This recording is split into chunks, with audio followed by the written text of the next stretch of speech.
वन्दो प्रेमे पुनितपदहु श्रीगुरु राजकेरा शोभे जेना मनहर गुणो मोक्षदायी अनेरा क्लेशो जेणे जगत जनना सत्य शब्दे निवार्या आत्मा साचो सहज करता शब्द ते उरधार्या ब्रह्मानन्दं परमसुखदं केवलं ज्ञानमूर्तिं द्वन्द्वातीतं गगनसदृशं तत्त्वमस्यादिलक्ष्यम् एकं नित्यं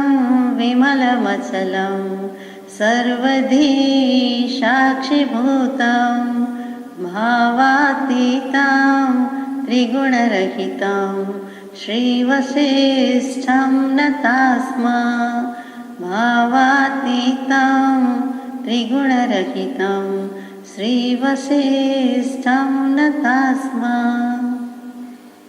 सत्श्रुतने नमस्कार, असीम उपकारी आत्माने नमस्कार, तारक त्रिपुटीने नमस्कार, महावित्रोने नमस्कार, महाविત્રો સમાન મુરબ્બીઓ મુમુક્ષુને નમસ્કાર। પરમ કૃપાળુ દેવ પ્રણીત વચનામૃતજી પત્રાંક 498 મુંબઈ વૈશાખ સુદ એકમ રવિ વિક્રમ સંવત 1950 તારીખ 6/5/1894। પૂજ્ય ત્રિભુવનદાસભાઈ માણેકચંદભાઈ ખંભાતમાં સ્થિતિ છે અને તેમને ઉદ્દેશીને સંબોધીને આ પત્ર લખાયો છે। શ્રી ત્રિભુવન આદિ યોગ વાસિષ્ઠ વાંચવામાં હરકત નથી। આત્માને વારંવાર સંસારનું સ્વરૂપ કારાગૃહ જેવું ક્ષણે ક્ષણે ભાસ્યા કરે છે એ મુમુક્ષુતાનું મુખ્ય લક્ષણ છે। યોગ વાસિષ્ઠ આદિ જે ગ્રંથ તે કારણના પોષક છે તે વિચારવામાં હરકત નથી। મૂળ વાત તો એ છે કે જીવને વૈરાગ્ય આવતા છતાં પણ જે તેનું અત્યંત શિથિલપણું છે, ઢીલાપણું છે, તે ટાળતા તેને અત્યંત વસમું લાગે છે અને ગમે તે પ્રકારે પણ એ જ પ્રથમ ટાળવા યોગ્ય છે। અહીંયા પત્ર પૂરો થઈ જાય છે। તો પરમ કૃપાળુ દેવે ત્રિભુવનદાસભાઈને અત્યારે યોગ વાસિષ્ઠ વાંચવાની ભલામણ કરી। એ વાંચો, વિચારો, તો એમાં કંઈ હરકત નથી, એટલે કે વાંધો નથી, વાંધાજનક નથી, કોઈ વિઘ્ન નથી, બાધા નથી, મુશ્કેલી નથી, તમે વાંચી શકો છો આપણી ભાષામાં। એમાં કંઈ વાંધો નથી, ખુશીથી વાંચો, ભલે વાંચો અને એમાંથી જે બોધ લેવાનો છે તે લઈ લેવાનો છે। પોતે પત્રમાં તો સારાંશ રૂપે કે સત્વરૂપે જણાવતા જ હોય છે, તેમ છતાં સામા જીવને મોટો દળદાર ગ્રંથ વાંચે, કંઈક વાંચ્યું એમ લાગે અને એમાં આ પુરુષોને આમ કહેતા હતા, બોધ આપતા હતા વગેરે જે વાત વાંચે એની કેટલીક વખત કેટલાકના કેસમાં વધુ અસર પડતી હોય છે। કૃપાળુદેવ કી અને લખે એની અસર પડે એના કરતાં એમણે નિર્દેશ કરેલો, ભલામણ કરી હોય તેવા પુરુષોની વાત વાંચતા કેટલાકને વધારે પ્રભાવશાળી લાગે। કેટલાકને એવું થાય કે એ તો બધું લખ્યું હોય, એ તો મહાપુરુષો થઈ ગયા, ગ્રંથકારે એની રીતે લખ્યું છે, પણ કૃપાળુદેવ આપણને પ્રત્યક્ષ યોગે મળ્યા, સદગુરુ મળ્યા, પરમાત્મા મળ્યા, તેઓ શ્રી મારી નાળ પારખીને મારું નિદાન કરે છે, તો મને જે નિવારણ માટે ઉપચાર કરે છે, સારવાર કરે છે, એ પ્રયત્ન કરવાનું કહે છે તે કરવા જોઈએ। એટલે કે આગલા શાસ્ત્ર કરતા પુરુષોનું જે અસાધારણપણું લાગવું જોઈએ તે ન લાગે, પણ પ્રત્યક્ષ સત્પુરુષ કૃપાળુદેવ જે કહે છે એ અપૂર્વ વચન છે, અપૂર્વ પુરુષ છે અને અપૂર્વ આજ્ઞા ઉપાસીને જો અપૂર્વ ભાવ લાવી દઈએ, સમ્યક દર્શન કરી લઈએ તો કામ કાઢી જાય, આ ભવે કરવાનું પતી જાય, કૃતકૃત્ય કૃતાર્થ થઈને ચાલ્યા જાય। એટલે બંને રીતે છે કે ગમે તે લખ્યું હોય, પણ કૃપાળુદેવ પોતે લખ્યું છે કે અમે જે કાંઈ લખીએ, કહ્યું હોય, કોઈએ લખ્યું હોય, કોઈએ ક્યાંય વાંચ્યું હોય, કોઈનું વચન હોય તો પણ કોટેશન હોય કે અહીંથી લીધું છે, અહીંથી લીધું છે, અહીંયા આ શાસ્ત્રમાં આમ આવે છે, તો પણ અમે લખ્યું હોય તેને અપૂર્વવત ગણીને આરાધવા। એટલે કે કેમ ત્રિભુવનદાસભાઈને જ આ યોગ વાસિષ્ઠની વાત આજે આ પત્રમાં આવી, તો ત્રિભુવનદાસભાઈ સુગ્ન છે એટલે એ પણ સમજીને વાંચે છે, વિચારે છે, અભ્યાસે છે। વિચાર સાગર લગભગ પૂરું થઈ ગયું છે અને હવે જે વારો આવ્યો છે એ યોગ વાસિષ્ઠનો છે। ખંભાતમાં અંબાલાલભાઈ, ત્રિભુવનદાસભાઈ વગેરે કેટલાક મુમુક્ષુઓ સાચા સિન્સિયર પ્રામાણિક હતા અને એની શરૂઆત છે હજુ, તો પણ એને કૃપાળુદેવની પ્રતીતિ તો છે જ. અને અંબાલાલભાઈ જેમ સ્થાનકવાસી આમનાઈમાં જૈન શાળામાં અગ્રેસર હતા, એવી જ રીતે ત્રિભુવનદાસભાઈ પણ એમના બીજા જ નંબરના કહેવાય તેવા અગ્રેસર હતા. એટલે કે પહેલો નંબર અંબાલાલભાઈને આપ્યો તો બીજો ત્રિભુવનભાઈને આપ્યો, એટલે કે એમને એસિસ્ટ કરતા હતા, મદદ કરતા હતા અને સાથે સાથે એ પણ હતા. એટલે કે બંને કરતા હતા, એટલે આગળ પડતા હતા. જીના ગમના અભ્યાસી હતા, સ્વાધ્યાય પરાયણ હતા અને જીના ગમનો આગ્રહ ન થઈ જાય એટલે પણ કૃપાળુદેવે એમને યોગ વાસિષ્ઠ વાંચવાની ભલામણ કરી હોય એમ માનવા જેવું છે. તો યોગ વાસિષ્ઠમાં એવું શું છે કે જેથી કૃપાળુદેવે વાંચવાનું કહ્યું છે? એક પત્રમાં અગાઉ આવી ગયું છે, 392માં પત્રમાં, કે જે અવસરે જે પ્રાપ્ત થાય તેને વિશે સંતોષમાં રહેવું, એવું હે રામ સનાતન ધર્મ છે, તેમ શ્રી વશિષ્ઠ કહેતા હતા. ત્યાં 1.5 લીટીનો પત્ર પૂરો થઈ ગયો. જે અવસરે જે પ્રાપ્ત થાય તેને વિશે સંતોષમાં રહેવું, એવું શ્રી રામચંદ્રજીને ભગવાન રામને એમના ગુરુ તે વિશિષ્ટ આચાર્ય એવો બોધ આપે છે કે સંતોષમાં રહેવું. ત્યાં સંતોષની વ્યાખ્યા વગેરે આપણે સવિસ્તર યથાશક્તિ લીધેલું. આજે એ જ યોગ વાસિષ્ઠની વાત છે, એ જ વશિષ્ઠની વાત છે. તો કે યોગ વાસિષ્ઠ એટલે વિશિષ્ટ ઉપદેશને વિશ્વહિત માટે જે પ્રસાર કરવામાં આવ્યો છે તે વાસિષ્ઠ. વશિષ્ઠ પરથી વાસિષ્ઠ થયું. જેમ અર્થ પરથી આર્થિક, સમાજ પરથી સામાજિક, મંગલ પરથી માંગલિક, એવી રીતે ધર્મ ઉપરથી ધાર્મિક, તેમ વશિષ્ઠ વિશિષ્ટ એના પરથી વાસિષ્ઠ. એટલે કે વિશિષ્ટ ઉપદેશ છે અને એને વિશ્વહિત માટે જે પ્રસાર કરવામાં આવે છે તેનું નામ વાસિષ્ઠ. અને મોક્ષની સાથે જોડાણ કરી દે છે, યોગ કરી દે છે, એનું નામ યોગ વાસિષ્ઠ ગ્રંથ. વેદાંતના ઘણા બધા શાસ્ત્રો છે, એમાં ગ્રંથ શિરોમણી કેવો હોય તો જેમ જૈનમાં સમયસારજીને ગ્રંથ શિરોમણી કે ગ્રંથાધિરાજ કહેતા હોય છે અમુક અપેક્ષાએ, તેમ અહીંયા પણ વેદાંતનો ગ્રંથ શિરોમણી કોઈ હોય તો તે યોગ વાસિષ્ઠ છે. વૈરાગ્યને પોષક અજાતવાદ એટલે કે કેવલ બ્રહ્મવાદનું જેમાં ઉપદેશન કે પ્રતિપાદન છે તેવો ગ્રંથ જો હોય તો તે યોગ વાસિષ્ઠ છે. વશિષ્ઠનો બોધ છે, પણ રચના કરનાર કોણ તો વિવાદ વર્તે છે. તેમ છતાં ખરેખર કાંઈ વશિષ્ઠ મુનિ શ્રી કલમે લખીને ગયા એમ તો નથી. વશિષ્ઠજીએ રામચંદ્રજીને બોધ આપ્યો, ઉપદેશ આપ્યો, 100 ટચના સોના જેવી વાત, પણ ખરેખર લખ્યો કોણે, કોના હાથ ચાલ્યા, કોણે કલમ હાથમાં પકડી, તો એમાં શ્રી વાલ્મીકી ઋષિની વાત આવે છે કે વાલ્મીકી રામાયણ જેમણે રચ્યું છે તે જ વાલ્મીકી, અને તે જ વાલ્મીકીએ યોગ વાસિષ્ઠની રચના કરી, સર્જન કર્યું. 32,000 શ્લોકનું આ મહારામાયણ કહેવાય છે. પહેલું સંપૂર્ણ રામાયણ કહીએ છીએ અથવા એકલું રામાયણ કહીએ છીએ, જેમાં રામચંદ્રજીનું ચારિત્ર વગેરે છે. તો કે એ છે. એવી રીતે અહીંયા ઉત્તર રામાયણ કહેવાય છે અથવા મહારામાયણ કહેવાય છે, જેમાં વધુ મોટું હોવાથી 32,000 તો શ્લોક છે. અને એમાં શું મૂક્યું છે તો કે સંસાર, સંસારનું સ્વરૂપ, એને તરી જવાના ઉપાય, દૈવ એટલે કે પ્રારબ્ધ નસીબ, પુરુષાર્થ, તત્વજ્ઞાન અને તેને પ્રાપ્ત કરવાના સાધનોનો જો સર્વાંગી અને ક્રમબદ્ધ સંકલના ક્યાંય આપી હોય, વિચાર કરવામાં આવ્યો હોય તો તે યોગ વાસિષ્ઠ છે. એટલે યોગ વાસિષ્ઠનો મહિમા જેવો તેવો નથી. હવે જે ગ્રંથ કે જે ઉપદેશ કે જે બોધ રામ જેવા રામ ભગવાનને આપ્યો તે વશિષ્ઠ કોણ છે? તો કે વશિષ્ઠ ઋષિ, એમનું તો આખું જીવન ચરિત્ર જ વિચારીએ તો ખ્યાલ આવે, પણ અત્યારે આપણે એટલું જ કહીએ કે કોણ વશિષ્ઠ, એમની ઓળખાણ શું? તો કે મર્યાદા પુરુષોત્તમ ભગવાન રામચંદ્રજીના ગુરુ, પરશુરામના પિતા જમદગ્નિ અને ભગવાન દત્તાત્રેયના ગુરુ દત્તાત્રેયના માસા, તે પણ આ વશિષ્ઠ છે. ફરીથી જેમ રામ 3 થઈ ગયા, એક રામચંદ્રજી સીતાપતિ રામચંદ્રજી દશરથનંદન રામચંદ્રજી કહીએ તે, બીજા પરશુરામ કહીએ, ત્રીજા બલરામ કહીએ. તો અહીંયા પરશુરામના પિતા શ્રી જમદગ્નિ અને ગુરુ દત્તાત્રેય એ બંનેના જો માસા થતા હોય તો તે વશિષ્ઠજી છે. જળ ભરતના પિતા ઋષભદેવ અને એ ઋષભદેવના દાદા થતા હોય તો તે પણ વશિષ્ઠ છે. ભગવાન મનુના પુત્ર કેવા હોય તો આ પણ વશિષ્ઠ છે. અને રાજર્ષિ આજ્ઞિધ્ધના બનેવી એ પણ વશિષ્ઠ છે.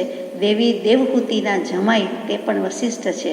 અને અરુંધતીના પતિ તે પણ વશિષ્ઠજી છે. એટલે સપ્તર્ષિ મંડળમાં આકાશમાં વશિષ્ઠ અરુંધતીનો તારો આજે પણ વિખ્યાત છે. અને સનાતન શાશ્વત કાળ માટે રહેવાનો તેમ કહેવાય છે. તો એ જે સપ્તર્ષિ મંડળ છે તેમાં વશિષ્ઠજીનું સ્થાન છે. સાથે સાથે વશિષ્ઠ અરુંધતીનું દાંપત્ય જીવન બહુ વખણાયેલું હતું, એટલા માટે એમનું પણ નામ લેવાય છે. તો આવા વશિષ્ઠજી છે, મહાન વશિષ્ઠજી છે, એટલે તો આપણે એમને મંગલાચરણમાં નમસ્કાર કર્યા છે કે કૃપાળુ દેવે એમની સજેસ્ટ કરેલું છે, ભલામણ કરેલું છે. તો તે વશિષ્ઠજીએ યોગ વાસિષ્ઠ રચ્યું. એમાં મુખ્ય 6 પ્રકરણ, અને 6 પ્રકરણમાં પહેલું વૈરાગ્ય, બીજું મુમુક્ષુ, ત્રીજું ઉત્પત્તિ, ચોથું સ્થિતિ, પાંચમું ઉપશમ અને છઠ્ઠું નિર્વાણ પ્રકરણ. 6 પદના પત્ર નિર્દેશના પછી આજે આપણે 6 પ્રકરણની સંક્ષિપ્તમાં વાત કરવાના છીએ. તે યોગ વાસિષ્ઠ ગ્રંથ 32,000 શ્લોકમાં ન જાણે શું મૂક્યું છે એમ સવાલ થાય. તે તો ક્યારે વાંચી લઈએ, પણ સારાંશ રૂપે આપણે આજે થોડીક મિનિટમાં થોડીક વાત કરી લઈએ. તો આપ જાણો છો કે યોગ વાસિષ્ઠ કેવી રીતે રચાયું. રામચંદ્રજી ભણી ગણીને 16 વર્ષના ઘરે પાછા આવે છે. ઘરે પાછા આવે છે તે પહેલાં એમ થાય છે હું યાત્રા કરતો આવું. એટલે દેશાટન તીર્થાટન કરતાં કરતાં યાત્રા કરીને ઘરે આવે છે. ઘરે આવીને ખબર નહીં કેટલો બધો પૂર્વના ભવનો છે કે આ ભવનો છે કે બધું ભેગું થયું છે. ઘણો સંસ્કાર વર્તે છે ને ઘણો જ સંસ્કારનું પરિણામ એવું વૈરાગ્ય વર્તે છે. જે તદ્ભવ મોક્ષગામી રામચંદ્રજી છે એમને વૈરાગ્ય તો મોક્ષના અનંત સુખમાં લઈ જનાર ઉત્કૃષ્ટ ભૂમિઓ છે એ જાણે સાર્થક થતું હોય તેમ ભરપૂર વૈરાગ્ય છે. ખાવું પીવું, હસવું બોલવું, જવું આવવું, માતા પિતાને નમન કરવા જવું એમાંથી પણ જાણે કે થઈ શકતું નથી એવી દશા આવી ગઈ છે. એવા વૈરાગ્ય વશ, વૈરાગ્ય આધીન રામચંદ્રજીનું શું થશે, શું કરવું તેમ પિતાશ્રીને, માતુશ્રીને પરિવારમાં ચિંતાનો વિષય થઈ પડ્યો છે. તે વખતે વશિષ્ઠ, વિશ્વામિત્ર વગેરે ઋષિને બોલાવવામાં આવે છે. અને તે વખતે વશિષ્ઠજી પૂછે છે કે તને શું થાય છે, તને શું દુઃખ છે, અથવા તો તને કેમ આમ થાય છે. ત્યારે રામચંદ્રજી કહે છે કે આપ મને પૂછો કહો એ પહેલાં જ મારી વિનંતી છે, અથવા તો હું વિનય વિવેકપૂર્વક પૂછું છું. મને એક જિજ્ઞાસા છે, એનું સમાધાનની વિનંતી કરું છું, સમાધાન કરાવો. એટલે ત્યાં શંકા કે સવાલ શું છે તો કે અનિત્ય પદાર્થ પ્રત્યે મને જરાય રસ નથી, સંસારમાં રસ નથી, મોહ બુદ્ધિ નથી, અને મને માત્ર અવિનાશી આત્માના સુખમાં જ રસ છે. તો અનિત્ય પદાર્થ પાછળની દોડ નકામી છે, તદ્દન નકામી છે. છતાં બધા કરે છે અને હું પણ કરું છું. મારે પણ એ જ કરવાનું છે. શા માટે? મારે રાજપાટ નથી જોઈતું, મારે સંસાર નથી જોઈતો, મારે પરણવું નથી, મારે લગ્ન કરવા નથી, મારે કોઈ રાજનાની પ્રજાની જવાબદારી લેવી જ નથી, કેમ કે આ સંસારમાં કોઈ રસ નથી, સંસારમાં સાર નથી. તો મને એ ભાસી ગયું છે અને આ સર્વનું કારણ મન છે. લોકો સમજતા નથી, હું પણ કદાચ કેટલુંક સમજતો નથી. તો શું કામ આમ છે? અને હું સમજું છું ત્યાં સુધી આ મારું મન જ છે અને મારી વાસના જ છે. એટલે કે એટલા માટે જ હું આ સમજી શકતો નથી. તો મારે એ વાસનાથી મુક્ત થવું છે. મારે કોઈ પ્રકારની વાસના જોઈતી નથી. અહીંયા માત્ર 5 ઇન્દ્રિયના વિષયની વાસના કે એક સ્પર્શેન્દ્રિયની વાસનાની વાત નથી, પણ આત્મા જેમાં વસીને રહેલો છે તે જ્યાં જ્યાં જન્મો છે ત્યાં ત્યાં તેણે સોબત કરી લીધી, સંગ કરી લીધો, આસક્તિ કરી, રાગ કરી, ભાવ કરી નાખ્યા. અને એવા અશુભ ભાવ કે શુભ ભાવ વશાત મારે સંસારમાં પરિભ્રમણ કરવું પડે છે. એનાથી મુક્ત થવાનો કંઈ મને ઉપદેશ આપો, અથવા તો મારી વિનંતી છે, મારી શંકાનું સમાધાન કરો કે આ વાસના જ મને રખડાવે છે, મન જ રખડાવે છે. મારે એ જોઈતું નથી. વાસના ક્ષય તો મોક્ષ એ મને જોઈએ છે. ત્યારે વિશ્વામિત્ર, વશિષ્ઠ વગેરે ધર્મસભામાં બધા જ ઋષિ ધુરંધર બેઠેલા છે. તો વિશ્વામિત્રજી વશિષ્ઠ ઋષિને વિનંતી કરે છે કે આપ કયો. ઘણી વખત સરખે સરખા બેઠા હોય, કેટલીક વખત આપણાથી સિનિયર બેઠા હોય, ઊંચી દશાવાળા બેઠા હોય, તો એ વિનય વિવેક છે કે હવે આપ કયો તો સારું, અથવા આપ સમજાવો. કેટલીક વખત મોટા નાનાને આજ્ઞા પણ કરી દે છે કે તમે આને સમજાવજો. બંને વાત છે. તો અહીંયા વિશ્વામિત્ર વશિષ્ઠજીને મોટા છે, મુરબ્બી છે, જ્ઞાનમાં દશામાં આગળ છે, એમને કહે છે કે રામચંદ્રજીને આપ એવો ઉપદેશ આપો કે જેથી એમનો અંધકાર અથવા તો અજ્ઞાન દૂર થાય. જુઓ, રામચંદ્રજીને આવું કહે છે. તે જ ભવે મોક્ષે જનારા છે, પણ જુઓ કેવું છે, સમય સમયનું માન છે. ત્યારે એમની એ દશા નથી એમ વશિષ્ઠ વિશ્વામિત્રને લાગે છે. પુત્રના લક્ષણ પારણામાંથી આપણને સમજાય છે, પણ તે વખતે તેમને એમ લાગ્યું કે એને કેટલું જ્ઞાનથી કહેવા જેવું છે. એટલે અજ્ઞાન અંધકાર દૂર કરવા માટે જે બોધ આપ્યો તેનું નામ યોગ વાસિષ્ઠ, એટલે કે વશિષ્ઠ ઋષિનો બોધ. હવે પહેલું વૈરાગ્ય પ્રકરણ, એમાં શું કહે છે એ વિચારીએ. પહેલું જ વૈરાગ્ય મૂક્યું છે, કેમ કે વિતરાગ થવાનું છે, રાગથી દૂર જવાનું છે, રાગને છોડી દેવાનું છે. મોહ અમારો મારો, મોહ કરો પરો. આપણે પ્રજ્ઞાબોધમાં બ્રહ્મચારીજીએ ગવડાવ્યું છે કે આ સંસારે રે હું હજી ડૂબ્યો, પામ્યો ને કેવળ જ્ઞાન, ક્યારે ક્યારે રે હે પ્રભુ આપશો આ બાળકને ભાન, જાગો હે જીવો રે મોહ કરો પરો. પરો એટલે દૂર કરો, ઓછો કરો, લઈ જાઓ અમારી પાસેથી, આગે લઈ જાઓ, દૂર લઈ જાઓ, ઓછો કરો, એટલે દૂર કરો પરો. એ મિડિવલ લેંગ્વેજ, મિડિવલ લિટરેચર, ગુજરાતી સાહિત્યમાં મધ્યકાલીન સાહિત્યનો કાળ હતો, તે વખતે પરો શબ્દ વધારે વપરાતો. અક્ષય ભગત વગેરે બધા કવિઓએ વાપર્યો છે, સાહિત્યકારોએ વાપર્યો છે. એ જ શબ્દની વાત છે અને એ જ વૈરાગ્યની વાત છે, જેના વિશે મોક્ષમાળામાં કૃપાળુદેવે 2 પાઠ લખ્યા. જે વૈરાગ્ય વશિષ્ઠજી લખે છે અને રામચંદ્રજી કહે છે કે રામચંદ્રજીને જે વખતે તે વૈરાગ્ય હતો તેવો જ વૈરાગ્ય શ્રી રાજચંદ્રજીને હતો. ત્યારે મોક્ષમાળા વિશે લખતા અને તે પછી તો વૈરાગ્ય ઓર વર્ધમાન થયું છે.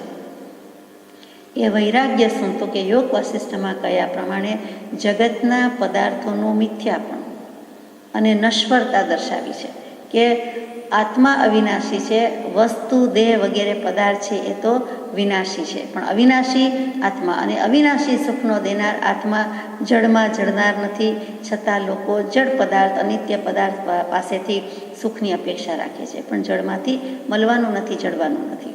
વૈરાગ્ય નથી તો મોક્ષનો અધિકારી પણ નથી. ત્યાગ વિરાગન ચિત્તમાં થાય અને તેને જ્ઞાન, અટકે ત્યાગ વિરાગમાં તો ભૂલે નિજ ભાન. વૈરાગ્યની દૃઢતા માટે બાલ્યાવસ્થા, યુવાવસ્થા કે વૃદ્ધાવસ્થા, સ્ત્રી, ધન, લક્ષ્મી વગેરેની નિંદા બતાવી છે શેમાં? વૈરાગ્ય પ્રકરણમાં.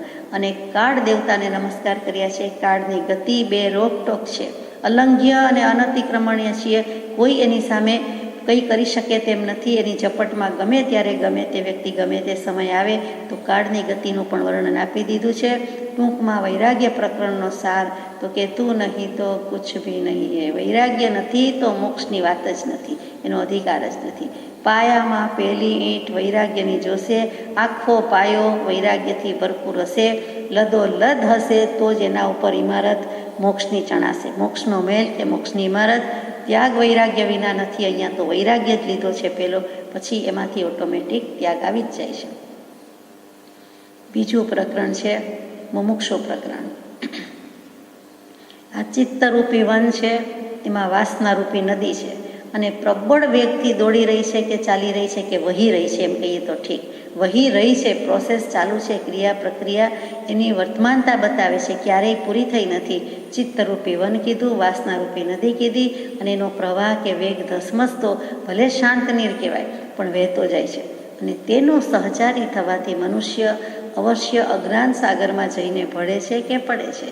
જેમ બધી નદી કે સરિતા છેવટે સમુદ્રમાં જ ભળી જાય છે અથવા મળી જાય છે કે વિલન થઈ જાય છે, તેમ મનુષ્યને પણ આ ચિત્તરૂપી વન, વાસનારૂપી નદીનો સંયોગ હોવાથી, એનો સહચારી હોવાથી તે પણ અજ્ઞાન અંધકારમાં જઈ પડે તેમ અજ્ઞાન સાગરમાં ડૂબકા ખાય છે, એટલે કે અજ્ઞાન સાગરમાં, ભવસાગરમાં જઈ પડે છે. માટે વાસનાનો ત્યાગ કરવો એના પર જ ભાર મૂકેલો છે. વાસના ક્ષયને જ મોક્ષ કહેવામાં આવે છે. આ વશિષ્ઠજીનો બોધ છે. જે રામચંદ્રજીએ પ્રશ્ન પૂછ્યો છે કે મારે વાસનાથી મુક્ત થવું છે, મનથી મુક્ત થવું છે, એનો ઉત્તર અહીંયા આપી દીધું. મોક્ષનું સ્વરૂપ શું? યોગ વાસિષ્ઠ પ્રમાણે વશિષ્ઠજીને પૂછવામાં આવે તો એમ જ કહે છે કે વાસના ક્ષય તે જ મોક્ષ. પૂર્વજન્મના પુરુષાર્થનું નામ જ વાસના કહી છે. તું જ્યાં વસીને આવ્યો છે તે તારો દરેક જીવનો આગલો ભવ, અને ત્યાં શુભાશુભ ભાવ કર્યા, શુભાશુભ સંસ્કાર પડ્યા, શુભાશુભ કર્મ થયા, અને બીજો દેહ કે બીજું ઘર કે બીજું ખોડિયું લેવું પડ્યું તો તે જ વાસના છે. વાસના કારણમાં છે અને પરિણામમાં પણ વાસના જ છે. એટલે પૂર્વજન્મે જે પુરુષાર્થ કર્યો, સાચો પુરુષાર્થ કર્યો કે ખોટો પુરુષાર્થ કર્યો, ધર્મનો કર્યો કે અધર્મનો કર્યો, જે પણ શુદ્ધ ભાવની બદલે શુભાશુભ ભાવ કર્યા, પુણ્ય પણ બાંધ્યું ને પાપ પણ બાંધ્યું, તો એ જ પુરુષાર્થ હતો અને એ પુરુષાર્થનું નામ જ વાસના છે. અને એ વાસનાનો ક્ષય કરીએ એટલે મોક્ષ જ છે. બહુ સીધી સાદી રીતે સમજાય તેવી વાત મૂકી છે.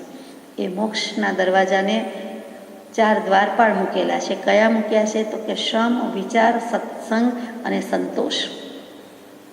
આ 4 મોક્ષ મંદિરના દરવાજા કયો કે દ્વારપાળ કયો એટલે દરવાન કયા છે. આ 4 વડોટવા પડે એવું નથી. કોઈ પણ મંદિરજીના કે મોક્ષ મેલના 4 દરવાજા ગણો તો ગમે તે દરવાજેથી પ્રવેશ થઈ શકે છે અને ગમે તે દરવાજેથી નીકળી શકાય છે. અહીંયા પ્રવેશવાની વાત છે તો મુખ્ય દરવાજો હોય તો કે મુખ્ય દરવાજો કયો છે તો કે 4 દરવાજામાંથી આવન જાવન થઈ શકે, પણ મુખ્યમાં મુખ્ય દરવાજો સત્સંગ કયો છે, સત્સમાગમ કયો છે.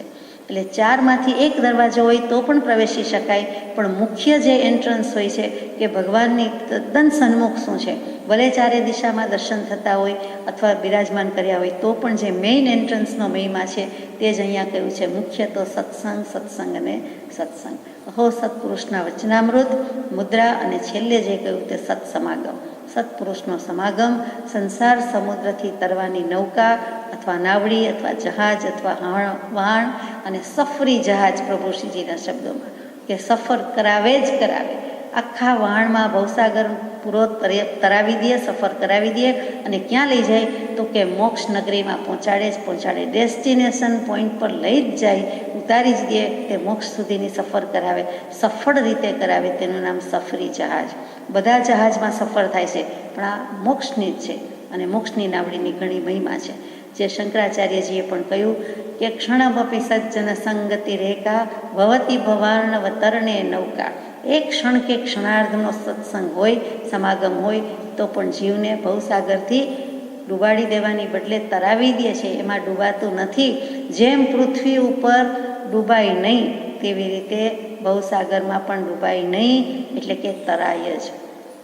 પૃથ્વી ઉપર તરાય નહીં એમ કે બરાબર છે, પાણી જોઈએ. તો આ વૈરાગ્ય પ્રકરણ, ઉપશમ પ્રકરણ, અને ત્યાર પછી મૂક્યું છે ઉત્પત્તિ પ્રકરણ, 3જું પ્રકરણ. હું અને તું, અહમ અને ત્વમ, અથવા તો અસ્માકમ ને યુષ્માકમ થી આ સર્વદૃશ્ય જગત છે એ માત્ર મનનો જ વિલાસ છે. જે આ દુનિયા જગત દેખાય છે તે આપણા મનનો જ વિલાસ છે, બીજું કાંઈ નથી. વાસ્તવમાં એનું કાંઈ અસ્તિત્વ જ નથી. એમ ઉત્પત્તિ પ્રકરણમાં આવે છે કે જળમાં જેમ તરંગ ઉત્પન્ન થઈને એમાં ને એમાં વિલય થાય છે કે નષ્ટ થઈ જાય છે, તેમ આ જગત પણ મનરૂપ જ છે. જે કંઈ છે તે સગળું મનને લઈને જ છે. મન જ સર્વનો પ્રવર્તક છે. મન શાંત તો જગત શાંત, અને મન અશાંત તો જગત અશાંત. જે વસ્તુ સંકલ્પ સિદ્ધ છે તે સંકલ્પથી જ નષ્ટ થઈ શકે છે. જે પાણીના પરપોટામાં કહ્યું તેમ કે પાણીનો બુદબુદ ને એમાં જે તરંગ થાય છે એ તરંગ એમાં જ વિલય પામે છે, બીજે ક્યાંય જતું નથી. એવી જ રીતે જે સંકલ્પ કર્યા, જીનાગમમાં વિકલ્પ શબ્દ મૂકે છે, અહીંયા સંકલ્પ મૂક્યો છે કેમ કે સંકલ્પનો સમાવેશ પણ વિકલ્પમાં થઈ જાય છે. તો કે સંકલ્પ સિદ્ધ છે તે સંકલ્પથી જ વસ્તુ નાશ પણ પામી શકે છે. દૃષ્ટિ સૃષ્ટિવાદનો આ ઉત્તમ નિયમ સૌથી સરસ રીતે મૂક્યો હોય તો ઉત્પત્તિ પ્રકરણમાં મૂક્યો છે. ટૂંકમાં અહીંયા જ્ઞાનની વાત આવી ગઈ, અહીંયા અધ્યાત્મની અથવા ફિલોસોફીની વાત આવી ગઈ કે જે કંઈ છે તે સંકલ્પને લીધે જ સંસાર છે. ચિત્ત એ જ સંસાર છે. ચિત્ત કહેતા જ સંકલ્પ અને વિકલ્પ, અને એ જ એનું નામ સંસાર છે. અધિષ્ઠાન સાક્ષીની સત્તાથી જ મનની સત્તા છે, અને મનનું સ્ફુરણ જ જગતની ઉત્પત્તિ સ્થિતિનું કારણ છે એમ સાબિત કરી દીધું છે. અધિષ્ઠાન આત્મા જેમાંથી ઉત્પન્ન થયો, જેમાં ટક્યો રહ્યો, અને જેમાં એની પર્યાય નાશ પામે છે એમ કહીએ છીએ. જીનાગમ પણ કહે છે તે અધિષ્ઠાન આત્મા પોતે જ્ઞાન સ્વરૂપ જે છે તે એની સત્તાથી, અધિષ્ઠાન સાક્ષીની સત્તાથી જ, તો કે જ્ઞાન સ્વભાવિક જ્ઞાન સ્વરૂપી આત્માનું સત્તા કહેતા આત્માનું શાસન, આત્માનું અસ્તિત્વ, અને એનાથી જ મનની સત્તા છે. જુઓ, 5 ઇન્દ્રિય, એના ઉપર મન છઠ્ઠું, અને મનનો પણ અધિકારી ઉપરી કોણ તો કે આત્મા. આત્મા જ્યારે કંઈ એવો ભાવ કરે છે ત્યારે મનનો રોલ બદલાય છે, એટલે કે મનનું અસ્તિત્વ થાય છે. આત્માનો ઉપયોગ આત્મામાં ન રહેતા સંકલ્પ વિકલ્પનું કામ કરે છે. એ મન, મગજ કે મસ્તિષ્ક જે કયો એને ઓર્ડર કરે છે, વિચાર કરે છે કે તું કે, એટલે આત્મા જાણે કે મન મગજને કહે છે, એટલે ઇન્દ્રિયને કહે છે, અને ઇન્દ્રિય પછી મગજ જે ઓર્ડર કરે છે તે હાથ તારે આ પકડવાનું છે, પગ તારે ચાલવાનું છે વગેરે છે. તો આત્માની સત્તા વડે તે પ્રવર્તે જાણ. 5 ઇન્દ્રિય કામ કરે છે, એનો રોલ છે એમ લાગે છે, એની ઉપર મન રહેલું છે, એની ઉપર આત્મા રહેલું છે, એટલે અધિષ્ઠાતા આત્મા થયો. અને એ જ આત્મા મનને સ્ફૂર્ણા કરાવે છે, પ્રેરણા કરાવે છે. એટલે કે ઉપયોગ છે એ જ સ્ફૂર્તિલો ઉપયોગ છે, સ્ફૂર્ણા થાય છે તે જ ઉપયોગ છે. આત્માનો ઉપયોગ આત્મામાં નથી, એટલે તરત જ જીનાગમથી જાણીએ છીએ સંકલ્પ વિકલ્પનું કામ કરે છે, એટલે કે વિચારવાનું, મનન કરવાનું કામ કરે છે. શુભ હોય, ધર્મના હોય, આત્માના હોય તો ત્યાં આપણે સંકલ્પ કહીએ છીએ, નહીં તો આપણે વિકલ્પ કહીએ છીએ. અને તે જ મન છે અને તેની ઉપરનો છે તે ઉપરી આત્મા છે. અને તે મન જ આ બધું કરાવતું હોવાથી મનનું સ્ફુરણ એ જ જગતની ઉત્પત્તિ અને સ્થિતિનું કારણ કહ્યું. એટલે કે જે કંઈ છે તે મનને લઈને આ બધું છે. 373મો પત્ર કૃપાળુદેવે ધારશીભાઈને લખેલો એ પત્રમાં લખ્યું છે કે આ વાક્ય લખનારે લખી દીધું કે વાંચનારે વાંચી લીધું, પણ ઘણું સૂક્ષ્મ છે, સૂક્ષ્મ વિચારણા માગી લે છે અને વિચારે અને મન વશ કરી દે તો મોક્ષે ચાલ્યું જાય. એટલે બહુ સમજવા જેવું વચન છે. 4થું પ્રકરણ છે સ્થિતિ પ્રકરણ, કે સર્વ પદાર્થમાં સમદૃષ્ટિ એ જ ચિત્તની પરમ સ્થિતિનું કારણ છે. સર્વાત્મમાં સમદૃષ્ટિ દ્યો આ વચનને હૃદયે લખો. એ જે કૃપાળુદેવે 16મા વર્ષે લખી મોક્ષમાળા, એમાં બહુ પુણ્ય કેરા પુંજથી 67મો પાઠ, એનું અંતિમ ચરણ. એ જ વસ્તુ અહીંયા મૂકી છે કે સર્વ પદાર્થમાં સમદૃષ્ટિ દેતા શું થાય છે કે ચિત્તની પરમ સ્થિતિ આવી જાય છે. અને એ પરમ સ્થિતિ કરવા માટે તો આ વાત છે. 3 પ્રકારના અહંકાર મૂક્યા છે. તો એ 3 પ્રકારના અહંકારમાં પહેલું છે કે કાર્યરૂપી સંપૂર્ણ બ્રહ્માંડ છે, અખિલ બ્રહ્માંડ છે અને કારણરૂપ પરમાત્મા હું છું. હું જ મારા કર્મોનો ભાવનો કરતા ભોગતા વગેરે છું. કરવા હોય તો કરું, ન કરવા હોય તો ન કરું, ન કરું તો મોક્ષે જાઉં અને કરું તો સંસાર ઊભો છે. પણ જે કંઈ છે તે હું છું. એટલે હું મારામાં આત્મામાં જ પરમાત્મા પણ રહેલું છે, પણ અત્યારે કારણ પરમાત્મા છું. અને કાર્ય શું છે તો કે અખિલ સૃષ્ટિ કે અખિલ બ્રહ્માંડ રચાયું છે તે છે. એટલે કારણમાં હું જ છું. એ પ્રકારનું અહમત્વ કે અહંકાર છે. આ અહંકારને શાસ્ત્રોમાં ખોટો કયો નથી, સાચો અને સારો કયો છે. બીજો અહંકાર કેવો છે કે હું સર્વથી પૃથક છું, પૃથક ભિન્ન છું, જુદો છું અને વાડના અગ્રભાગના 100મા ભાગ કરતાં પણ સૂક્ષ્મ છું. એટલે કે સૂક્ષ્માતિ સૂક્ષ્મ આત્મા છે એની વાત મૂકી દીધી. અણોરણીય અણિયાન અને મહતો મહિયાન, કે અણુ કરતાં પણ નાનો છું અને આમ મહાનમાં મહાન કોઈ મોટામાં મોટી વસ્તુ હોય એના કરતાં પણ મોટો છું. સમજાય તેવી વાત છે કે આત્માની વાત છે. અને છતાં હું સર્વથી જુદો છું, તે મય થઈ જતો નથી. મારું અસ્તિત્વ અલાયદું અલગ જ છે એમ આત્મા કહે છે. એ પણ એક જાતનો અહમભાવ, અહમત્વ છે કે હું મારી વાત કરું છું, મારા આત્માની વાત કરું છું. આત્મા આવો જ છે. એટલે કે બધાનો આત્મા એવો છે, ભગવાનનો આત્મા એવો છે નહીં, મારો આત્મા પણ લક્ષણથી તો આવો જ છે, કોઈનો આત્મા પણ આવો છે. તો એ જે ખુમારી છે તે આ બંને અહમભાવ છે. અને બંને અહંકાર કે અહમભાવ ખોટા નથી, એટલે કે બંધનના કારણ નથી. તે જીવન મુક્ત જીવતા છતાં મુક્ત છે, જે જ્ઞાની પુરુષ છે કે દેહાધ્યાસ છૂટી ગયો છે તેવા પુરુષોને જ આ બંને અહંકાર વર્તે છે. ત્રીજો અહંકાર શું છે તો કે દેહાદિમાં અહમ બુદ્ધિ, જે મોટા ભાગના સંસારી જીવોને હોય છે, અજ્ઞાનીને હોય છે તે, કે દેહ વગેરે પદાર્થમાં મારાપણું કર્યું છે. હું તે જ દેહ અને બીજું બધું તે મારું. એટલે દેહ આદિમાં અહમ બુદ્ધિ આ મુખ્ય અહંકાર છે અને એનો ત્યાગ કરવો જોઈએ. એનો ત્યાગ કરે તો બીજા 2 અહંકારનો પણ સ્વાભાવિકપણે ત્યાગ થઈ જશે. પછી મોક્ષે જ જતો રહેતો હોવાથી એને દેહાદિ વગેરે ધારણ કરવાના રહેતા નથી. અહીંયા એમણે ઘણું કહી દીધું છે સ્થિતિ પ્રકરણમાં. આ દરેક પ્રકરણને જીનાગમથી મૂલવીએ તો બેસે છે કે ઉત્પાદવેય દ્રવ્યયુક્તમ સત, વસ્તુ ઉત્પન્ન થાય છે, વસ્તુની પર્યાય પલટાય છે, વ્યય પામે છે, નાશ પામતી નથી પણ વ્યય પામે છે. અને તેમ છતાં વસ્તુ રૂપે તો સ્થિતિ રહે જ છે, ધ્રુવ જ છે.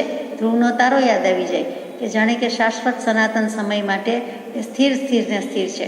તો કે એ તો કદાચ હોય કે નહીં, એ જીવનું આયુષ્ય પૂરું થઈ જાય. દેવલોકના જીવ છે, સૂર્ય, ચંદ્ર, ગ્રહ, નક્ષત્ર, તારા બધા જ્યોતિષકાયના દેવો છે અને એ પણ જીવ છે. ક્યારેક હજારો લાખો કરોડો વર્ષે એમનું આયુષ્ય પૂરું થાય, પણ સૂર્ય, ચંદ્ર, ગ્રહ, નક્ષત્ર, તારાનું અસ્તિત્વ મીટી ફીટી જતું નથી. એની બદલે બીજા જીવ પાછા આવે. એટલે એ તો રહેવાના જ છે, પણ વ્યક્તિ કે જીવ કે આત્મા બદલાઈ જાય છે ત્યાંથી. તો એવી રીતે 3 અહંકારનો ત્યાગ, એટલે ઉત્પાદ વ્યય દ્રવ્યયુક્તમ સત, એમાં જે સ્થિતિ કરીને બેઠું છે તે જ જગત છે અને તે જ સંસાર છે. અને અનાદિકાળથી આમ જ હતું છે અને રહેશે. કોઈ એક દિવસે જગત બ્રહ્માંડ ઉત્પન્ન થયું કે દુનિયા શરૂ થઈ એમ નથી. આ અનાદિકાળના સ્વભાવથી છે. જીનાગમ પણ કહે છે, યોગ વાસિષ્ઠમાં વશિષ્ઠજી પણ કહે છે.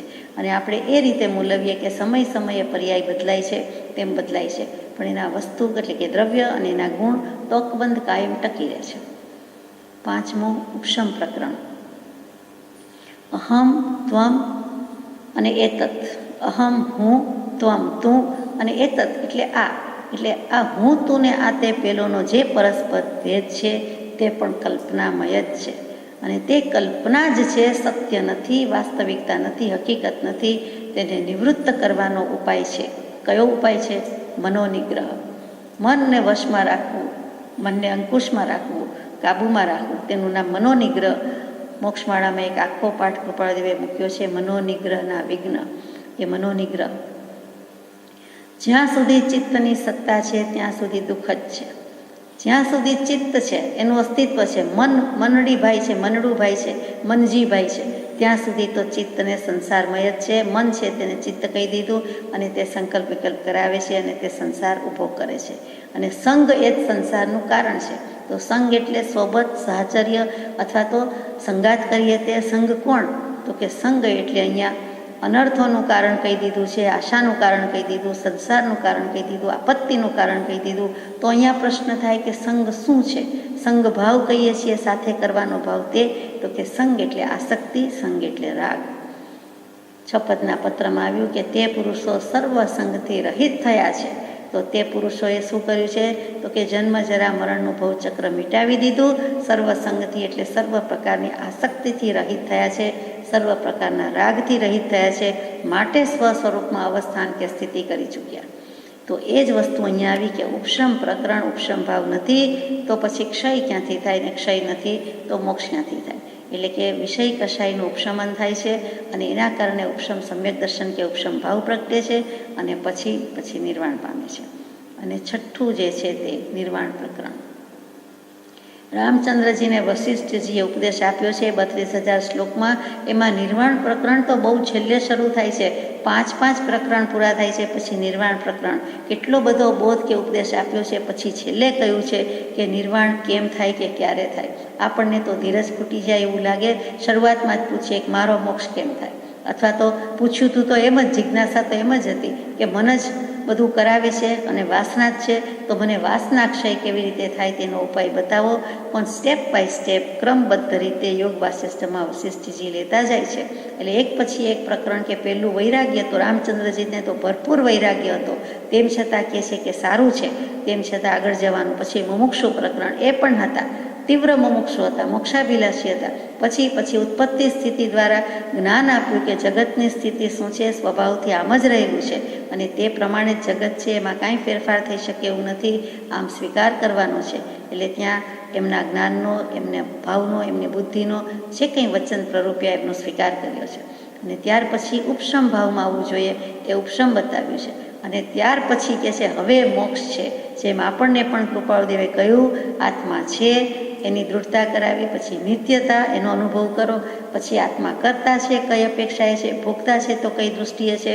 પછી મોક્ષ છે એનું પ્રતિપાદન, અને એ સમર્થન પ્રતિપાદન કર્યા પછી છેલ્લે જ્યારે શિષ્ય એમ કહે છે કે 5 ઉત્તરથી થયું સમાધાન સર્વાંગ, ત્યારે કૃપાળુદેવ કહે છે કે મોક્ષનો ઉપાય પણ છે.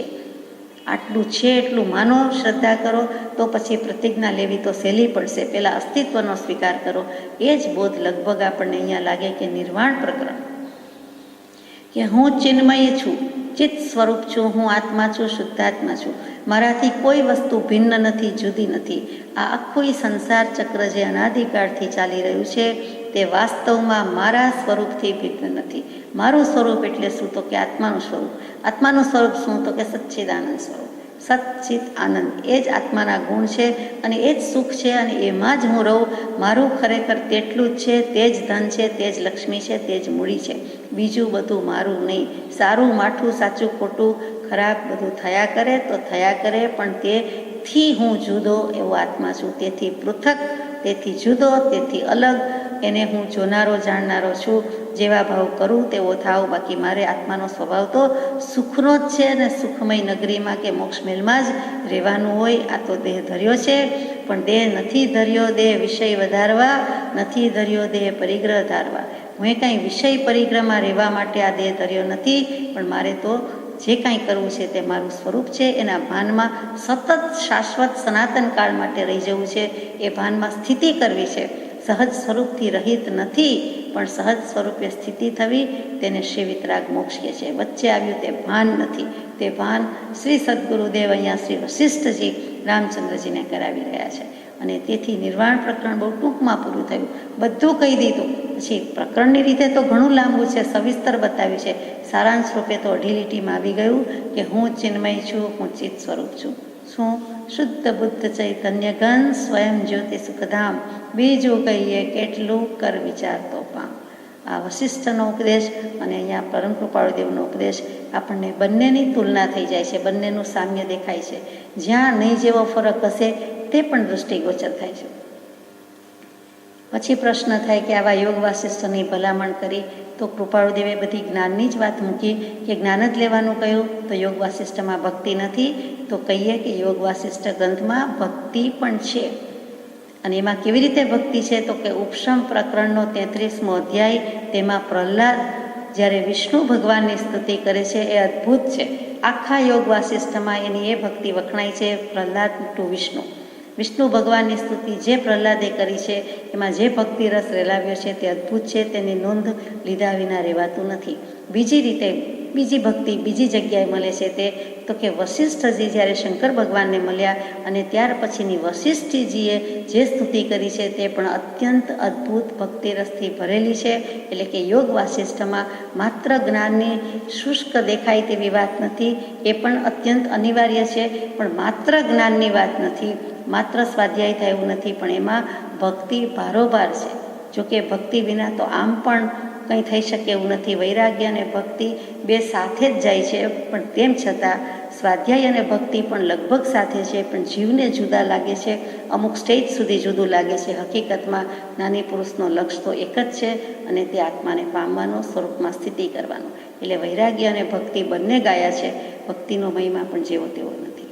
હવે પ્રશ્ન પોઈન્ટ શું છે? તો કે આવું યોગ વાસિષ્ઠ વાંચો, એમાં કોઈ હરકત નથી. અમને કંઈ વાંધો હોઈ શકે જ નહીં, અને તમે પણ વાંધા કાઢશો નહીં.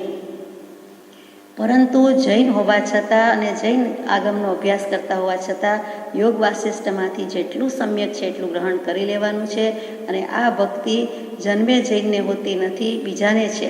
તો એ મોટે ભાગે નથી. તો કેમ નથી? તો કે વાંચો તો ખબર પડે, વિચારો તો ખબર પડે. એમ ભક્તિનો લક્ષ્ય કરવા માટે કૃપાળુદેવે ત્રિભુવનભાઈ વગેરે બધાને પણ ભલામણ કરી હોય તેમ લાગે છે. હવે કૃપાળુદેવ કહે છે કે આટલો વૈરાગ્ય હોવા છતાં અથવા વૈરાગ્યની વાત જાણી લીધા પછી પણ જીવને જે ઢીલાપણું વર્તે છે તેનું શું? ઢીલાશ કેમ છે? શિથિલતા કેમ છે?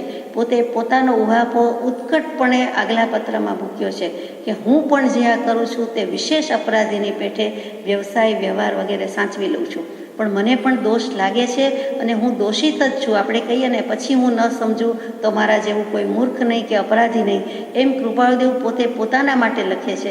પછી અહીંયા ત્રિભુવનભાઈને લખે છે કે તમે શ્રી સમૃદ્ધિ સંપન્ન છો, વેલ ટુ ડુ છો, તમને વૈરાગ્ય વર્તે છે, તમને જીનાગમનો અભ્યાસ છે, તમારે યુવાની છે, તમે કરી શકો એમ છો, તો પણ શિથિલપણું કે ઢીલાપણું કેમ છે? વાતો તો કરીએ છીએ પણ વાતે વડા ન થાય. તમે વૈરાગ્ય હોવા છતાં કેમ ઢીલા છો, કેમ શિથિલ છે? તો અહીંયા શિથિલપણું અને ઢીલાપણું આપણો પણ દોષ છે, એટલે આપણે વિચારવા માટે કૃપાળુદેવે મૂક્યું એમ જણાય છે. તો શું ઢીલાશ છે, શું વિલંબ છે, શું કચાશ છે, કેમ શિથિલતા છે? તો કે દીર્ઘસૂત્રતા એક શાસ્ત્રોમાં શબ્દ આવે છે, કૃપાળુદેવે હાથનોંધમાં પણ મૂકેલો છે કે દીર્ઘસૂત્રતા એટલે શું? તો કે સૂત્ર, સૂતર, દોરો, કોટન જે કહીએ છીએ તે. તો અહીંયા દોરાની વાત છે. અને દીર્ઘ એટલે લાંબુ. તો કે સૂતરના તાંતણાની જેમ કોઈ પણ શુભ કાર્ય, આવશ્યક શુભ કાર્ય હોય, જરૂરી હોય, અને છતાં આપણે લંબાવ્યા જ કરીએ. કેવી રીતે? તાંતણાની જેમ. અને સૂતરના તાંતણાની પેઠે એટલે એ તો શું થાય? તૂટી જાય. પછી લોટના તાંત નથી કીધા, પણ સૂત્રના એટલે દોરાના લાંબા તાંતણાની જેમ આવશ્યક શુભ કાર્ય પણ આપણે ખેંચ્યા જ કરીએ, લંબાવ્યા જ કરીએ. તો એવો જે કુસ્વભાવ છે તેનું નામ દીર્ઘસૂત્રતા. પ્રમાદ, આળસ, દીર્ઘસૂત્રતા આ બધા જ તમોગુણની પર્યાય છે. જે 3 ગુણ કહેવાય છે, સત્વગુણ, રજોગુણ ને તમોગુણ. તો તમોગુણના દોષ કયા છે અથવા એની પર્યાય શું છે, એનું સ્વરૂપ શું છે? તો કે પ્રમાદ એટલે આળસ જેને કહીએ છીએ તે. એટલે પ્રમાદ આવ્યો, આળસ આવ્યો, અને ત્રીજો મૂક્યો દીર્ઘસૂત્રતા કે શુભ કાર્યમાં પણ ઢીલ કરી નાખે તે. બીજી રીતે કહું કે અગત્યનું શુભ કાર્ય લંબાવવાથી તે નિરસ થઈ જાય છે. જે પહેલાં રસ હોય છે એ તરત કરવામાં ન આવે તો કાળ તેનો રસ પી જાય છે, એટલે કે સમય ફેક્ટર છે એને પી જાય છે. એટલે દુઃખનું ઓસડ પણ દાડા એમ કહીએ છીએ તેમ અહીંયા કાળ છે એ રસ પી જાય છે. એટલે જે શુભ કે અશુભ, તીવ્ર કે મંદ, એ જે રસપૂર્વક કરવું જોઈએ તે થતું નથી, એટલે નીરસપણે કે શુષ્કપણે થઈ જાય છે. તો કાળ તેનો રસ પી જાય છે, માટે નીરસતા આવી જાય છે. એ કરવા જેવું નથી. સમય ગયા પછી કરવું કે કરેલું તે પણ નકામું છે. અબ પછતા એ હોત ક્યાં જબ ચીડિયા ચૂક ગઈ ખેત. પછી ખેતરમાંથી બધું જ પંખીડા ચણી જાય, પછી પસ્તાવો કરે, પશ્ચાતાપ કરે કે મેં ધ્યાન ન રાખ્યું, જાગૃતિ ન રાખી, ચાળીઓ ન મૂક્યો, તો પછી શું કામનું છે. એમ કોઈ પણ બાબતમાં પછી શું કરવાનું છે, પાછળથી શું કામ પસ્તાવો કરવો કે વિચાર કરવો. પહેલાં જ કોઈ પણ કાર્ય કરતાં પહેલાં વિચાર કરીને ઝુકાવી દેવું જોઈએ. લોઢું ગરમ હોય ત્યારે જ એ ઢીલું પડે છે, એમાં કંઈક થાય છે. લોઢું તપેલું હોય, તપાવેલું હોય ત્યારે જ એમાં કંઈક પ્રયાસ કરવાનો થાય છે અને તો જ સુગમ પડે છે, નહીંતર થતું નથી. એવી જ રીતે આ વસ્તુ છે કે જે તાતા તેલમાં હોય ત્યારે તળાય છે, કે કેટલું જે કાંઈ ટેમ્પરેચર હોય તળવા માટે જોઈતું હોય એટલી આગ ઉપર હોય ત્યારે એને કરવું પડે છે. ગરમ તેલમાં, સાધારણ ગરમમાં કાંઈ ભજીયું ઉપર આવતું નથી કે તેલમાં તળી શકાતું નથી. આપણો અનુભવ છે, હકીકત છે. તો એમ જ સમય વીતી ગયે થતું નથી, અને બિફોર ટાઈમ વગર વિચારીએ સમય જોયા સિવાય કાંઈ કામ કરીએ છીએ તો પણ તે કામ આવતું નથી. એટલે આ તો યોગ્ય પાત્ર જીવ છે. એટલે કૃપાદેવ કહે છે કે હવે શિથિલતા કે મંદપણું શું કામ, ઢીલાપણું શું કામ. અને આપણને પણ એટલું જ લાગવું પડે. સત્વગુણ જ્યારે વહેતો હોય છે ત્યારે જ શુભ કાર્ય કરી લેવું જોઈએ. અહીંયા શુભ કહેતા બધી મોક્ષની, આત્માના કાર્યની જ વાત છે. એ વ્યવહારમાં પણ ઘટે જ છે અને અહીંયા પણ બેસે છે. આપણે અત્યારે પારમાર્થિક દૃષ્ટિથી વિચારીએ છીએ કે સત્વગુણ જ્યારે વહેતો હોય ત્યારે, જુઓ આત્મા દ્રવ્ય છે, એના ગુણ છે, પર્યાય છે, સમય સમય એના ભાવ પરિણમન બદલાયા કરે છે, એટલે ગુણ બદલાતા હોય છે. એ જીનાગમથી વાત લીધી. વૈદિક એટલે કે વેદાંત દર્શનમાં શું કહે તો કે સત્વગુણ, રજોગુણ, તમોગુણ બદલાયા કરે છે સંસ્કારના આવિર્ભાવ અને તિરોભાવથી, અને શરીરની અંદરના રાસાયણિક ફેરફારથી, અને બહારના ગુણો પણ ઉદ્દીપન કરનારા હોવાથી, એવા પ્રસંગો પડવાથી ગુણો બદલાય છે. એટલે કે નિમિત્ત મળતા આપણા ગુણમાં જે પરિવર્તન આવે છે, ભાવમાં પરિવર્તન આવે છે, તે કેવું છે. ગુણનો વિકાર તે જ પર્યાય, એ જીનાગમથી લીધું. તો અહીંયા આપણા ભાવ થોડા એક સરખા રહેતા નથી, જરા જરા વારમાં બદલાઈ જાય છે. ઘણાના ભાવ તો બિલકુલ વિરોધાભાસી થઈ જાય છે. શુભમાંથી અશુભ થતાં વાર લાગતી નથી, અશુભમાંથી શુભ થતાં વાર લાગતી નથી. તો એ શુભાશુભ છેદીને મોક્ષ સ્વભાવ જ્યારે થાય ત્યારે સમ્યક દર્શન કે આત્મજ્ઞાનની પ્રાપ્તિ, અને તે જીનાગમને કેવું છે. અહીંયા પણ કહે છે કે સત્વગુણ છે, એટલે કે લોઢું ગરમ છે તેમ, તો કે સાત્વિકતા જ્યારે વહેતી હોય છે ત્યારે સાત્વિકતામાં કામ કરી લેવું. શુભ ભાવની ધારા ચાલતી હોય ત્યારે એમાં જ સારા કાર્ય કરી લેવા, એમાં ઢીલમાં વિલંબમાં જવું નહીં. અહીંયા એક દૃષ્ટાંત યાદ આવે છે કે રાવણ જેવો રાવણ, ઋષિ રાવણ એ યુદ્ધમાં મેદાનમાં છેલ્લે પડે છે, હારે છે. અને જૈન રામાયણ પ્રમાણે આપણે જાણીએ છીએ કે લક્ષ્મણે રાવણને માર્યા છે, રામે રાવણને માર્યા નથી. કેમ કે લક્ષ્મણ વાસુદેવ અને રાવણ પ્રતિ વાસુદેવ. એક શાશ્વત સનાતન નિયમ છે કે વાસુદેવના હાથે જ પ્રતિ વાસુદેવ મરાય. એટલે કે જેમ શ્રી કૃષ્ણના વાસુદેવ હતા તેમ અહીંયા લક્ષ્મણજી પણ વાસુદેવ છે, અને સામે રાવણ છે તે પ્રતિ વાસુદેવ છે. એટલે કે યુદ્ધ ખેલાય છે, અને યુદ્ધના મેદાનમાં જ્યારે રાવણ હારે છે અને મૃત્યુશૈયા પર છે ત્યારે રામ જાણે છે કે હવે આ કંઈ થઈ શકે એવું નથી, આ પડી ગયો છે, હવે હારી ગયો છે, કબૂલ પણ કરે છે. તો રામચંદ્રજી લક્ષ્મણજીને કહે છે, આજ્ઞા કરે છે કે રાજાએ અગત્યના કાર્ય જે કરવાના હોય, અગત્યના કર્તવ્ય હોય તે વિશે પૂછો. કેમ કે પોતે પણ અયોધ્યા જઈને રાજકારભાર સંભાળવાનો છે. 14 વર્ષના વનવાસ પછીનો યુદ્ધ, અને યુદ્ધના અંતે જવાનું છે. તો આપણે પણ રાજકારભાર કેમ ચલાવવો? પિતાશ્રી દશરથજી તો હવે છે નહીં, તો આપણે સમજવાનું છે, સ્વીકારવાનું છે. એ રાજા જ હતા, રાજા છે, હજી પણ છે, હજી જીવે છે. તો એની પાસેથી જે કંઈ સારી શિખામણ લેવાની છે તે આપણે લઈ લેવાની છે. તો તમે એમને રાજનીતિ સંબંધી પૂછો. જુઓ કેવો સમય છે કે શત્રુ એમને મનતો નથી, પણ સંયોગ એવા ઉત્પન્ન થયા છે. તો કે શત્રુ પાસેથી પણ એના ગુણ હોય તો ગ્રહણ કરી લેવા જોઈએ, એની પાસેથી પણ સલાહ સૂચન લઈ લેવા જોઈએ. શત્રુ હોવા છતાં એ શાણા છે, એ ઋષિ છે, અને રાજનીતિ સંબંધી આપણે વિનંતી કરીએ. હવે રામચંદ્રજી લક્ષ્મણજીને આજ્ઞા કરે છે, તો પોતે ભગવાન જ છે, ભગવાન થઈ ચૂકવાના છે, મોક્ષે જવાના છે, તો શું રાજનીતિની ખબર નહોતી? તો કે ચલાવ્યું નથી, પણ ખબર તો છે જ, પોતે બધું જ જાણે છે, સર્વમ જાનાતી, સર્વ જાણનારા છે, એટલે કે એ અપેક્ષા એ સર્વજ્ઞ છે, છતાં મનુષ્યને લોકોને સન્માર્ગ બતાવવાના આદર્શ રૂપે આ રામચંદ્રજીની લીલા છે. એ મર્યાદા પુરુષોત્તમ છે. એ પોતે પોતાની મર્યાદા જાળવીને પણ આ વાત મૂકી છે. જેમ શ્રી કૃષ્ણજીને લીલા પુરુષોત્તમ કહીએ છીએ, અહીંયા રામચંદ્રજી નિર્ગુણ રામ જોવા છતાં આ લીલા કરી છે, એટલે કે આ પ્રમાણે એમણે કહ્યું છે. પછી લક્ષ્મણજી પૂછે છે અને સવિનય પૂછે છે, અને રાવણ ઋષિ પણ એ વખતે યુદ્ધના મેદાનમાં જવાબ આપે છે કે અત્યારે હવે મને રાજનીતિ સંબંધી વાત કરવાનો વધુ વખત રહ્યો નથી. થોડી ઘણી મિનિટ હોય, થોડી ઘણી સેકન્ડ હોય તો હું કહી દઉં છું, પણ હવે એ સમય રહ્યો નથી. એટલે સમય એટલે ટાઈમ ફેક્ટર, કાળ પણ ખરો, વખત પણ ખરો, અને સમય એટલે અવસર કે પ્રસંગ પણ ખરો. હવે એ ચાન્સ રહ્યો નથી. તમે આ જગ્યાએ, આ ક્ષેત્રમાં અત્યારે પૂછો છો તો દ્રવ્યથી, ક્ષેત્રથી, કાળથી, ભાવથી એમ જવાબ મળે છે કે આ વાત કરવાનો અહીંયા પ્રસંગ નથી, અવસર નથી, અને સમયની રીતે પણ વધુ વખત રહ્યો નથી. પરંતુ પ્રસન્નતા છે, મને ખુશી છે કે તમે પૂછ્યું, તો હું બે વાત જરૂર કહું છું. એ સજ્જનતા છે, એ પણ જવાબ આપે છે. નથી કેવું, મને મારી નાખ્યો, મરવા બેસાડ્યો, મરવા મૂક્યો, અને હવે હું વાત કહું એમ એમને કુવિચાર આવતો નથી. પણ ચિત્ત પ્રસન્ન છે કે અંતે મને પૂછ્યું, અને પૂછવા લાયક છે, અને એમણે પોતાનું મન માન મૂકીને મને પૂછ્યું છે. તો હવે બે વાત બતાવું છું. પહેલું કે અગત્યનું કામ કદી મુલતવી ન રાખવું. અગત્યનું કામ અને અગત્યનું શુભ કાર્ય ક્યારેય મુલતવી રખાય નહીં. અહીંયા ઘણું બધું કહી દીધું છે. પછી એમ પણ કહે છે કે મારે યમનું ખાતું બંધ કરાવી દેવું હતું.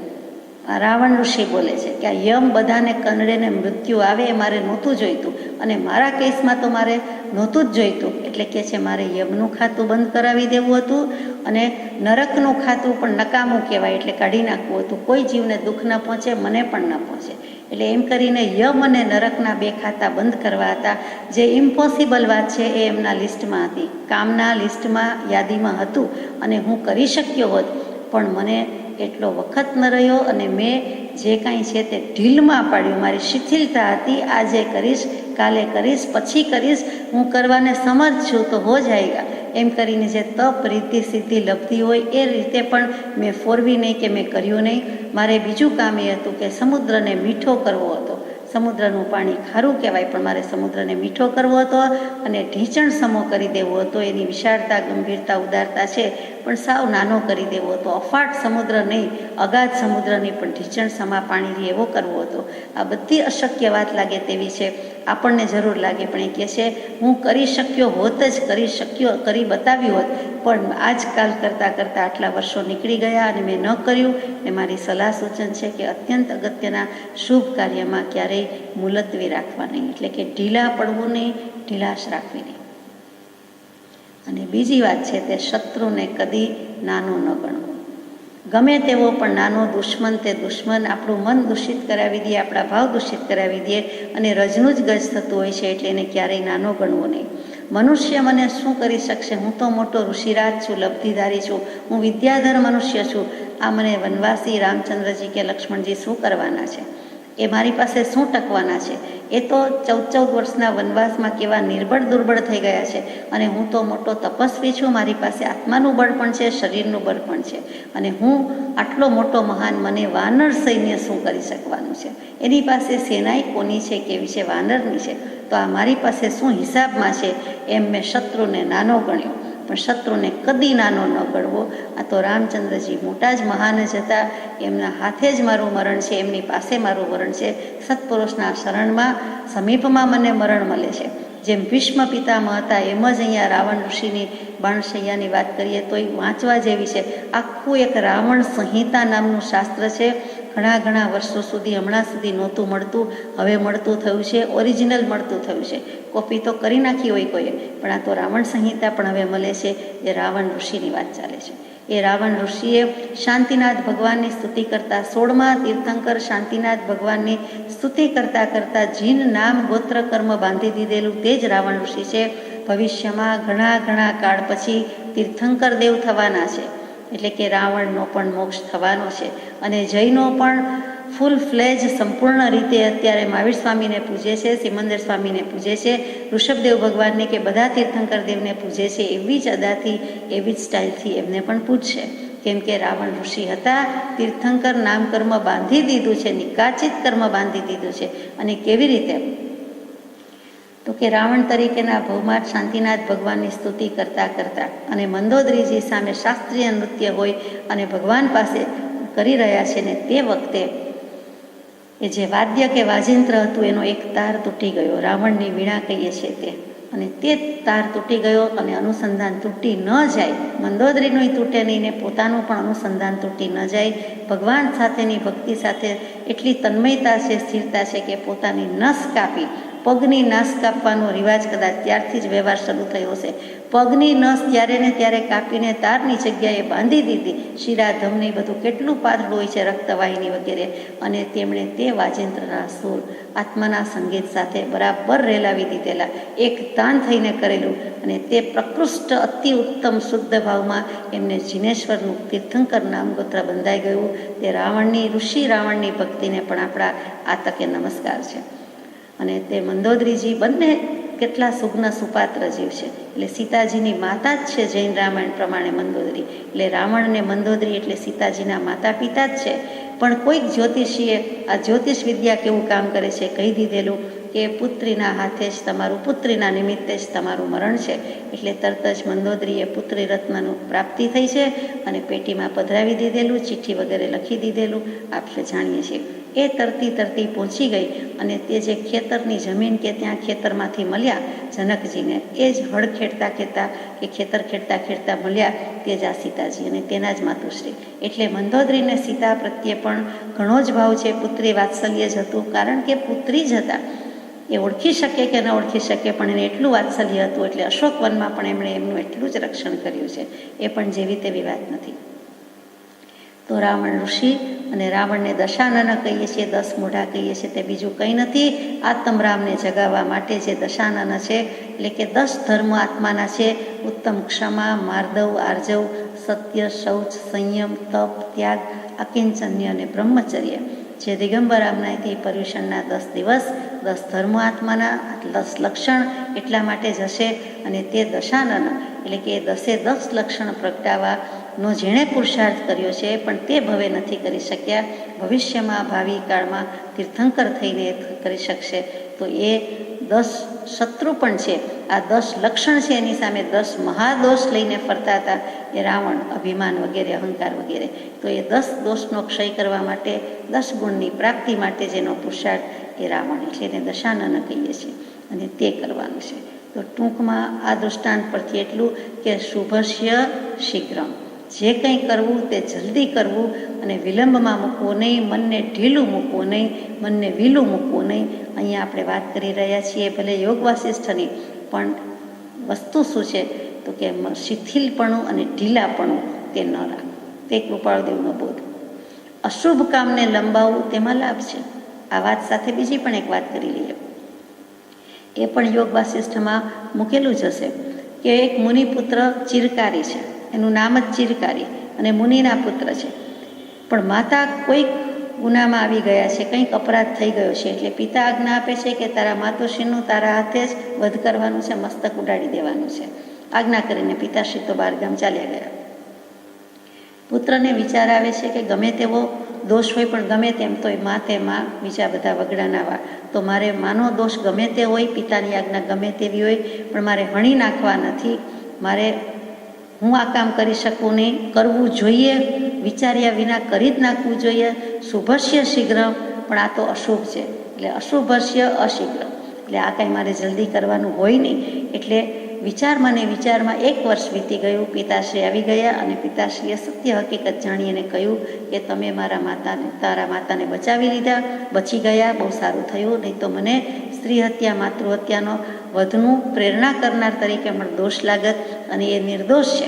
એટલે જો ઉતાવળ થઈ ગઈ હોત તો ખોટું. એટલે અશુભ કામ કરવામાં હંમેશા ઉતાવળ કરવી નહીં, વિચારવું અને લંબાવવું. પણ શુભ કામ છે, મોક્ષનું કામ, આત્માને ઓળખવાનું કામ, સ્વરૂપનું ઓળખાણ, એ બધા તો શુભ કામ છે. એટલે એવા સારા કામમાં તો ઢીલ કરાય જ નહીં. આમ પણ કહેવત છે કે સારા કામમાં 100 વિઘ્ન.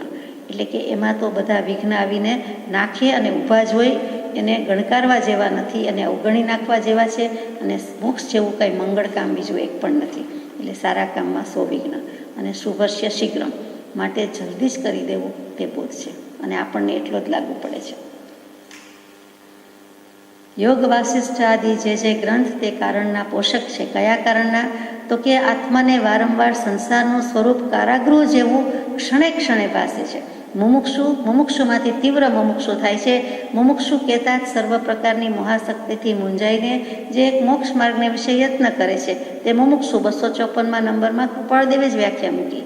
આત્મસિદ્ધિ શાસ્ત્રમાં આત્માર્થીના લક્ષણ મૂક્યા. તો કે એને થોડાક વખત કે થોડા દિવસ સ્મશાન વૈરાગ્યની જેમ અથવા થોડા વર્ષ પૂરતો વૈરાગ્ય આવે એમ નહીં, પણ ક્ષણે ક્ષણે એને આ સંસારમાં બેઠો છું, જેલમાં જ બેઠો છું, કારાગૃહમાં છું, આ બંધન જ છે, 8 પ્રકારના પાસ છે, આ ફાંસલો જેવો તેવો નથી, બહુ રખડાવે છે ને મારે તેમાંથી મુક્ત થવું છે.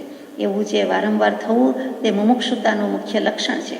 અને યોગ વાસિષ્ઠ વગેરે ગ્રંથ આ કારણના પોષક છે, એટલે કે વૈરાગ્યના પોષક છે. તો તે વાંચવામાં હરકત નથી. ફરીથી હરકત મૂક્યું છે.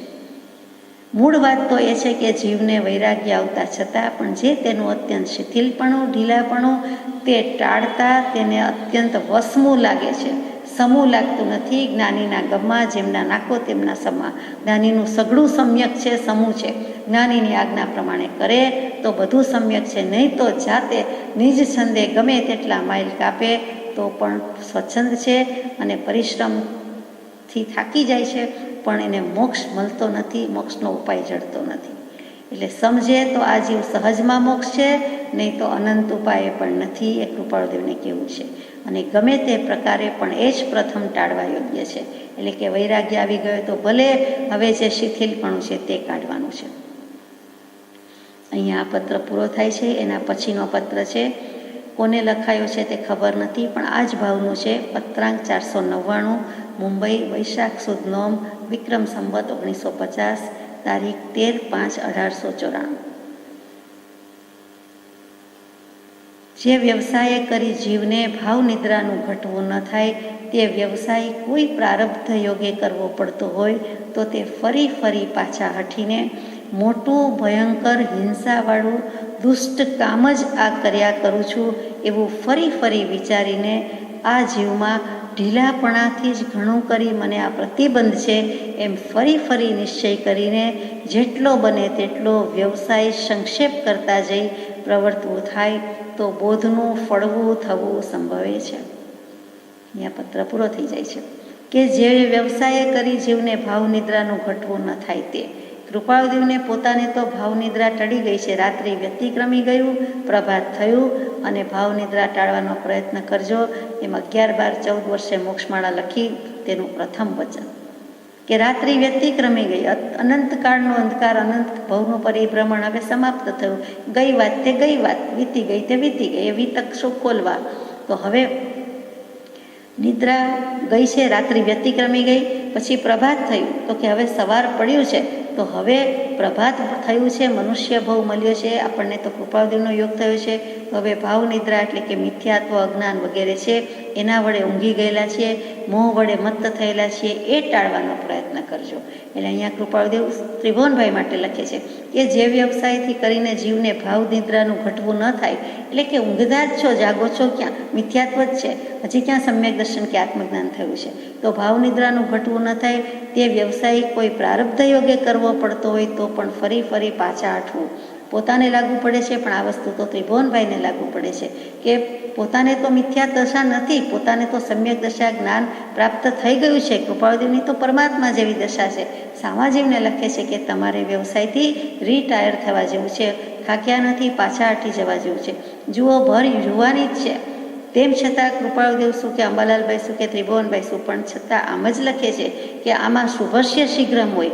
અહીંયા કંઈ છેલ્લી અવસ્થામાં છેલ્લા 25 વર્ષમાં કરવાનું હોય, છેલ્લા દસકામાં ધર્મ ધ્યાન કરવાનું હોય તેમ નથી. એટલે પાછા હટીને મોટું ભયંકર હિંસાવાળું દુષ્ટ કામ જ કરું છું. ઇન્વર્ટેડ કોમાઝમાં છે કે હું અહિંસક નથી, કોઈને કોઈ રીતે ધંધો કરું છું, ધન ધોવાનું કામ છે, પાપનું કામ છે, હિંસામાં જ છું અને દુષ્ટ કામ કરું છું. મારું મન, મારા પરિણામ, મારા ભાવ દૂષિત થઈ જાય છે. તો ફરી એવું વિચારવું અને જીવમાં ઢીલાપણાથી જ મને આ પ્રતિબંધ થાય છે, રાગાદિક ભાવો ઉપજે છે, રાગાદિક બુદ્ધિમાં ચિત્ત જાય છે અને હું મને જ બંધન કરું છું, મારું દોરડું મને જ વળગે છે, ખાડો ખોદે તે પડે તેમ હું જ બંધનમાં આવ્યો છું, મારો જ ફાંસલો છે, મારા જ શુભાશુભ ભાવનું પરિણામ ભોગવવું પડે છે. તો આ પ્રતિબંધ છે એમ ફરી ફરી નિશ્ચય કરીને જેટલો બને તેટલો વ્યવસાય સંક્ષેપ કરતો જવો, ટૂંકાણમાં પતાવો, ટૂંકાવો. હવે લાંબા પથારા નહીં કરો, ધંધો ટૂંકાવો. પોતે પોતાનો પણ વિચાર કરે છે, સામાને પણ કહે છે, તો બોધનું ફળવું થવું સંભવે છે. એ સામાજીવને ત્રિભુવનભાઈને લાગુ પડે છે, પોતાને તો પડે છે, પણ અહીંયા એમ કેવું છે કે તમને પણ અમારા વિતરાગ પુરુષ જેવાનો બોધ મળ્યો છે, તો એનું ફળ તો આવશે, બાકી આવશે નહીં. અંતમાં યોગ વાસિષ્ઠની ભલામણ કરી છે એટલે કહેવાનું મન થાય, તું ગમે તે ધર્મ માનતો હોય તેનો મને પક્ષપાત નથી, માત્ર જે રાહથી સંસાર મળ નાશ થાય તે ભક્તિ, તે ધર્મ અને તે સદાચારને તું સેવજે. રાજચંદ્ર સ્વરૂપે મેં ભાવના ભવનાશિની, અસંગ સંગતિર્યત્ર પરમાત્મા પ્રકાશિની. સજાત્મ સ્વરૂપ પરમ